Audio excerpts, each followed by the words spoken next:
bata siya. Ngayon yung kinakain niya. Ate lang yun. Kain naman si First. Ay, uwi siya na Kumain mo baka. na lang kaya. Kumain mo na. Nakain niya. Yung mga na uwi siya dati. Bata pa siya. Nakain niya mag-uwi. Minit. Yung sino? Ayusin mo nga. Busin mo.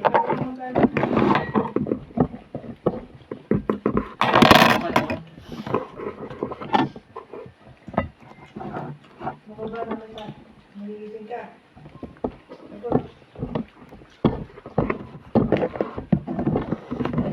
Sabi ko, ipat, bili kami ng duyan. Naginip ako dati dito yung pinapalabas na nun, nangipin na.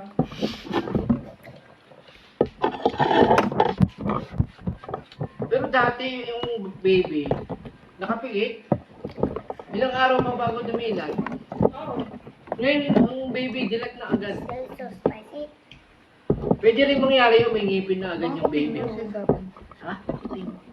Hindi, ganun talaga. Nakabutan ko yun eh. Mga baby, pikit. May nilalagay pa nga sa mata.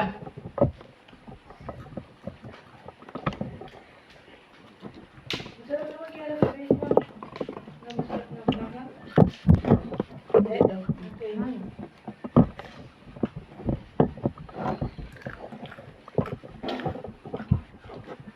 Sino mo, masasanay ka rin pag kaya ka na kahit ng mga kapit.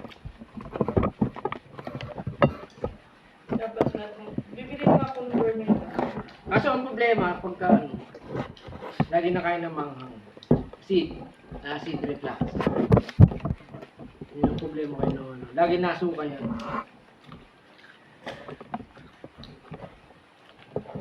Hindi lang yung nakakain ng breakfast. Kasi water. Ito ah. Ang baso. Ito sa iyo. Diba? Ano ko?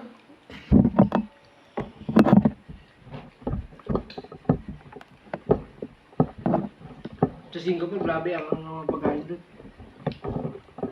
Salap. Sa Singapore. Mas mahal. Mas mahal ito siya. Hindi namamaga yung labing ko talaga. Dito ang hinahanap namin, just mga Indian. Masarap ang Indian food. Ano yung mga prata? Ano yung mga keri-keri nila? Yung malalasa. Daming spice. Walang dito. Pero marami din mga Indian dito. Maraming Chinese. Marami din dito mga Arabo. Mga Indian. Iba ang Indian ng ano, ng Singapore. Pag ang mga Indian ng Singapore, pag nakasabay mo yun sa ano, pagka hindi ka pa immune, lalabas ka talaga ng ano.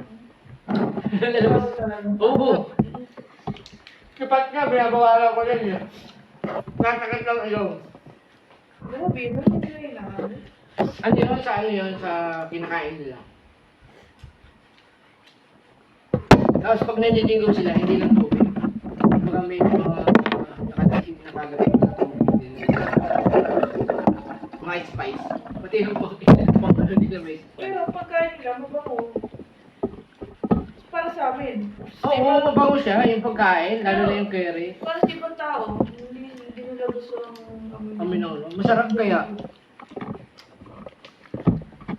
Meron iba ang pang ano. Sa hospital nga, lagi ko lang kinakain. Ano, Indian food eh.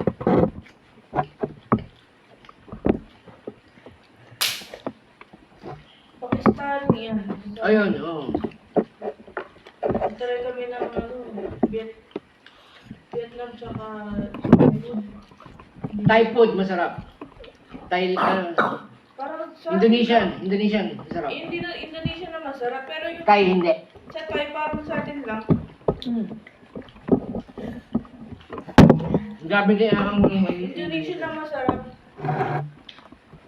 Alam mo yung sawsawan nila, may sukang ano, giniling na susi. Saan? Pag may sawsawan sila, gaya ko lang ng salsa. Tapos sa mga Chinese naman, pickled Pickled chili. Chinese ang pinaka-ano eh. Chinese ang pinaka-ano sa Pilipinas. Ang nasa Pilipinas. Pinaka-acceptable. Masarap ang pagkain sa Singapore, mahal nga lang. Saan na yung kain? Dahil ba?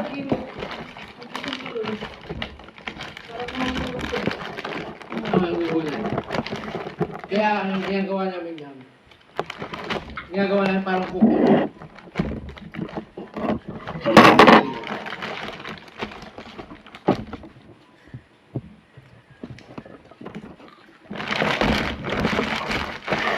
Ang ini-imagine ko, ano pag nagkaroon ng English?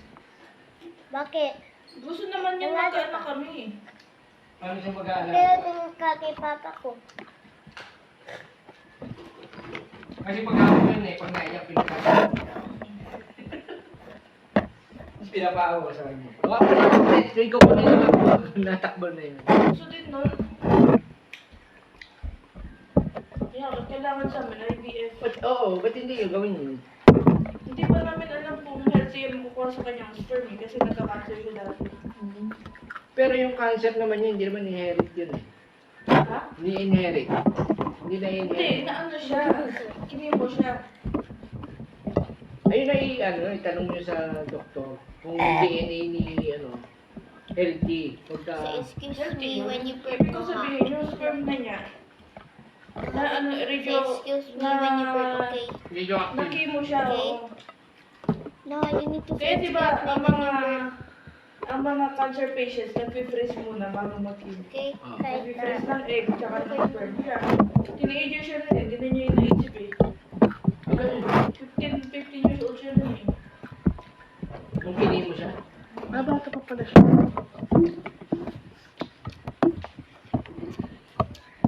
Pero matagal na age niya. Ano.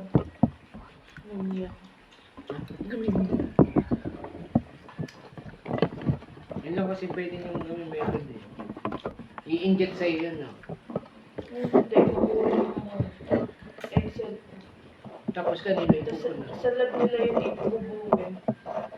Tapos, Sila ang mag-i-insert, sila ang ano ng sperm tsaka egg. kasi i-insert nila sa'yo. Oo. Pag naging bata na yon, Buo na. o pag na-fertilize na yon, tsaka nila yung nilalagay sa ano ko, batas ko. Kailangan muna yung ma-fertilize. Ano yun, operahan ka o sa... Hindi, endoscopy lang yun.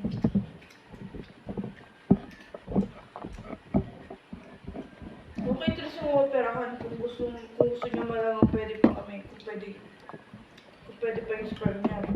Kasi kailangan healthy din siya eh. Paano mo i-operahan siya? Bubuksan yung itlog niya. Kasi nasa itlog ng mga lalaki yung sperm eh.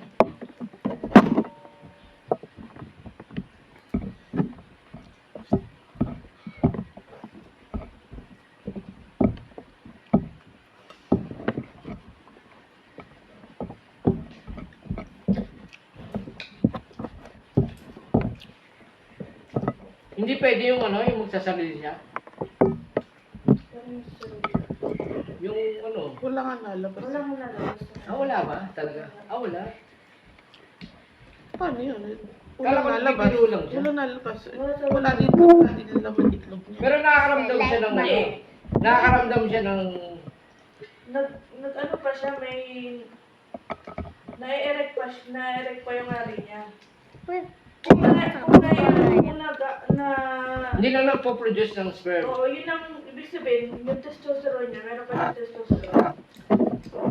Yun yung gusto kong malaman. Kapag tumitigas, so ibig sabihin may sperm pa siya. Saka na-arouse ganun ba pa yun? siya.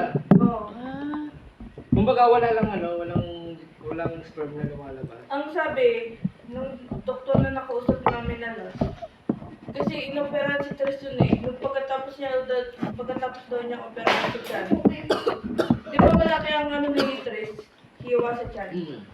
Nung pagkatapos niya daw operahan doon, hindi na daw siya wala na daw lumalakas sa kanya. Kasi nga nawala mo yung... Baka daw yung pagkabit ng mga Hindi tama. hindi tama. Kumbaga sa baka yung pagkabit ng mga pipe. Ng mga baka daw Dahil doon.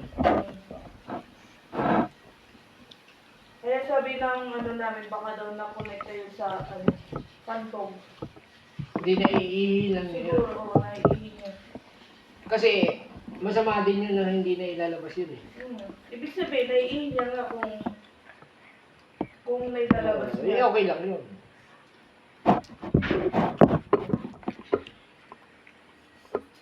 Ang baga nag-second opinion kayo dun sa ano, kung paano kayo magkakanak. Hmm.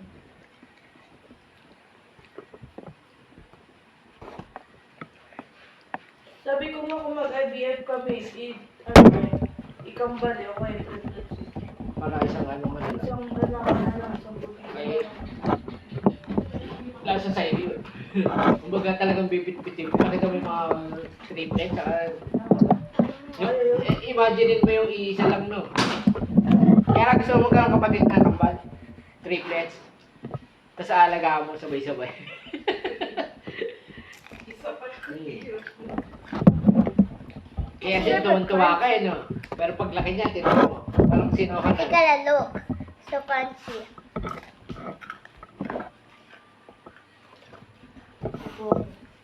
Siguro na ba yun?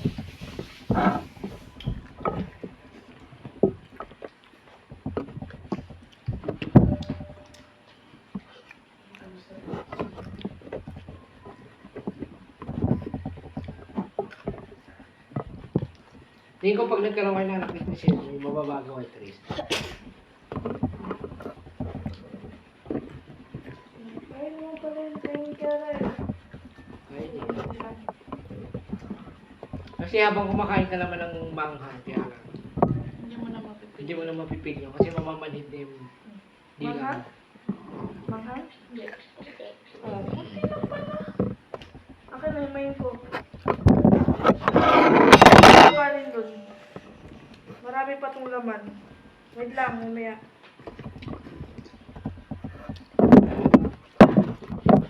Kasi yan naman si yun. Kinain ko yung chili. Kinain mo yung chili? Nagsos ka?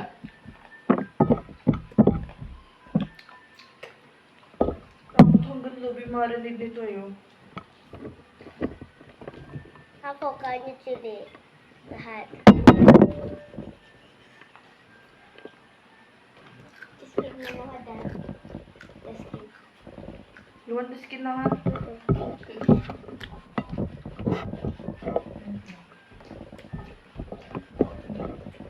Gusto ko sana ng skin lang. Makada ko makain.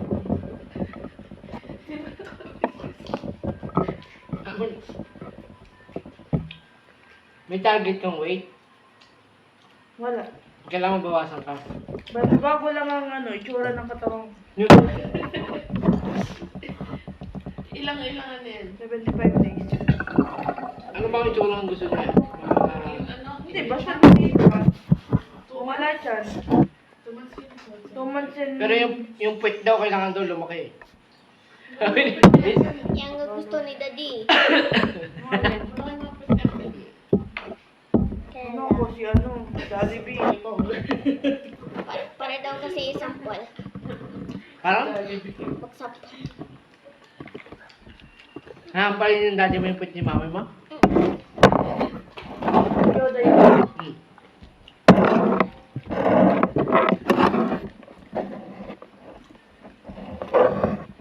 Yung turo pa ni Tris kanina. Look your mom's back. Getting big on 75 days. Nawala ka record dyan? What's that? I'm going to send it to YouTube. Ako masend kasi hindi pa siya marunong. Tulong ko send. Marunong ka lang mag-upload? Wala mo nakakakuha ng ganong karaming sino ka ng ganong lang.